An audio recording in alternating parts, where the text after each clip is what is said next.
আসসালামু আলাইকুম। বন্ধুরা কেমন আছেন? আশা করি ভালো আছেন।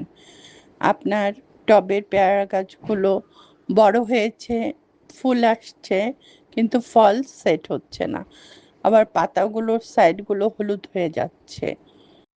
আবার গাছগুলোতে সঠিক ফল হচ্ছে না। কি করবেন বুঝতে পারছেন না? এই ভিডিওটি আপনাদের জন্য। পেয়ারা গাছে যাতে প্রচুর পেয়ারা ধরে তার জন্য কিছু গাছের যত্ন নিতে হবে।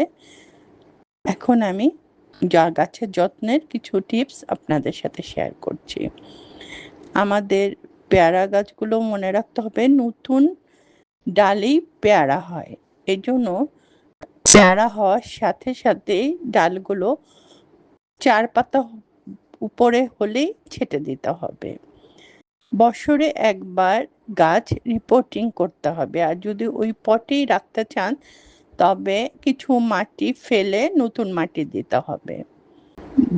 মাসে একবার হলো মাকড়নাশক বা কীটনাশক হিসাবে নিম তেল বা আপনারা যদি কোনো রাসায়নিক কীটনাশক দিতে চান দিতে পারেন। এছাড়া মাইক্রোনিউট্রিয়েন্ট হিসাবে আপনারা বোরন সার স্প্রে করতে পারেন। আর ২ মাস পর পর একটা পিজিআর স্প্রে করতে হবে। বুস্টার 2 বা ফ্লোরা যেকোনো একটা ১ লিটার পানিতে ১ ফোঁটা দিয়ে আপনারা গাছে স্প্রে করবেন। আর ১৫ দিন পর পর আমি একটি খাবার দিই, আপনারা দিয়ে দেখতে পারেন।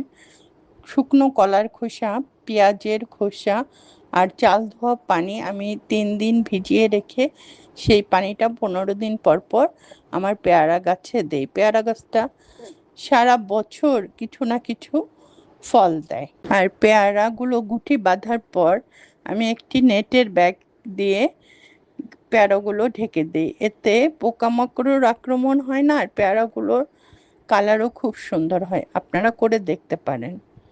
আজ এ পর্যন্তই। আবার দেখা হবে নতুন কোনো ভিডিও নিয়ে।